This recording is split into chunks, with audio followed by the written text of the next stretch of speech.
Bonjour à tous et bienvenue sur Paris Turf TV. Je suis heureux de vous retrouver pour votre quotidienne reçue 5 sur 5, l'émission du Quintet Plus et du Top 5.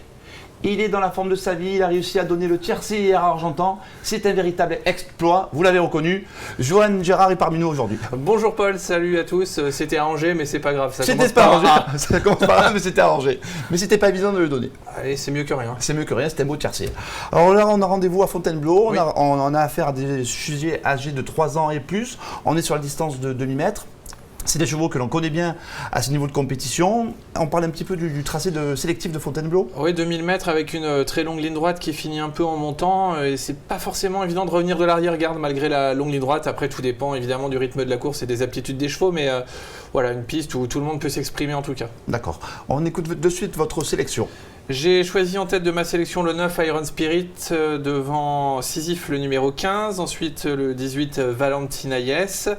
Le numéro 8, Café Royal, Beyond Limits, qu'on connaît bien, le numéro 10, Nawal, le 6 à reprendre, le 7, Kefin, qui va apprécier le terrain très souple, et enfin Irish Khaldoun, le numéro 2. Je pense que votre favori également, Iron Spirit, va apprécier le terrain souple. Avant de vous écouter à ce sujet, je vous propose que l'on regarde ensemble une course de référence. C'était le 8 octobre dernier. On est à Saint-Cloud, vous allez voir ce jour-là, il va tarder à trouver l'ouverture, et quand il arrive à se frayer un chemin, il va bien finir. Mais il était devancé ce jour-là par Sisyphe, qui était conclu à la deuxième place. Lui était bon troisième. Ouais, c'était pas mal. Il finissait dans une belle action. Je pense que c'est deux chevaux qu'il faut absolument reprendre. Et c'est les deux premiers de ma sélection. Iron Spirit, je l'ai mis. Je pense qu'il a quand même plus de marge que Sisyphe, peut-être. Ouais. Maintenant, Sisyphe serait avantagé par une piste qui serait lourde, mais je ne sais pas si ce sera le cas. Ce sera très souple probablement, mais Fontainebleau, c'est jamais lourd.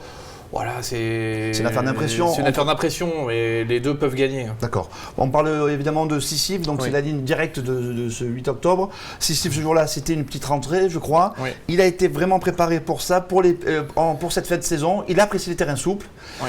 Il a la tout fraîcheur. C'est même un cheval de terrain lourd, plus que de piste souple, vraiment un cheval de terrain très lourd. Alors évidemment, avec la météo qu'il y a eu cette année, il n'a pas eu les pistes qu'il affectionne. Sa valeur s'en est ressentie, il est désormais en 35,5. À cette valeur, il est capable de remporter ce genre d'épreuve et je pense qu'on peut compter sur lui. D'accord. En troisième position, une petite découverte, elle se nomme Valentina Yes, elle portera le numéro 18.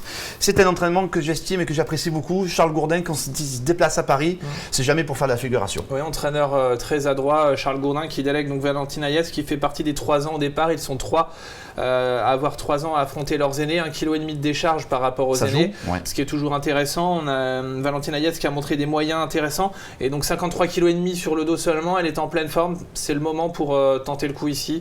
Je pense qu'elle va vraiment pas être ridicule. C'est très bien de l'avoir passé en troisième position, j'approuve et je valide. On parle ensemble du numéro 8, Café Royal. Alors Café Royal, et l'autre jour c'était assez décevant à Marseille-Borilly. Sinon, si on regarde les performances de cette année, il a prouvé sa compétitivité à ce niveau. Un cheval que j'adore, j'ai mis plein de fois en tête de ma sélection et en cheval du jour, Café Royal. Il faut vraiment oublier sa dernière sortie à Marseille-Borilly, elle comporte des excuses. Non seulement il y avait un très long déplacement, il courait peut-être de manière un peu rapprochée, il a eu des petits pépins physiques, mais qui sont rentrés dans l'ordre, il faut le reprendre. Il faut le reprendre. Je vous propose de suite d'écouter son entraîneur, vous allez voir, il pense comme vous. Il ne faut pas le condamner sur son dernier échec à Marseille-Borilly. Il vaut beaucoup mieux que ça. C'est notre premier infoterrain. Il avait un peu mal au dos après la course, alors probablement il s'est fait mal juste avant la course. Et, voilà, il est rentré, on l'a soigné, il est revenu bien, il se sent mieux là. Voilà, et a priori, il a montré qu'il avait le niveau pour bien courir dans cette catégorie-là. Oui, il mérite, c'est un cheval vraiment sympa, il mérite de faire des arrivées dans le quintet. Karina a beaucoup de charme et ses yeux bleus sont éblouissant. Je vois que vous êtes sous le charme. Oui. En tout cas, Café Royal, il n'a pas les yeux bleus, mais il a de la qualité. Et c'est bien là l'essentiel. Je serais vraiment pas étonné qu'il refasse parler de lui à cette occasion. D'accord. On parle maintenant du numéro 10, Beyond Limits. Alors, Beyond Limits, il a souvent été chuchoté, très appuyé au beating à chacune de ses apparitions. Moi, je vois ses dernières performances, 13e. Je pense qu'il n'en veut plus, non ? Non, il ne faut vraiment pas s'arrêter sur 2 performances sur ses 2 plus récentes sorties. C'est un cheval qui est dans sa période. L'an dernier, à pareille époque, il a fait l'arrivée. L'entraîneur le munit cette fois-ci d'œillère australienne. À cette valeur-là, le bon Beyond Limits, largement, il peut même gagner. Je ne serais pas étonné de le voir gagner. Faut pas le condamner. Il me semblait plus confiant que son entraîneur. Je vous propose de l'écouter. Lui aussi nous parle de ses œillères australiennes première fois. Est-ce que ça sera un effet bénéfique ? Réponse de suite.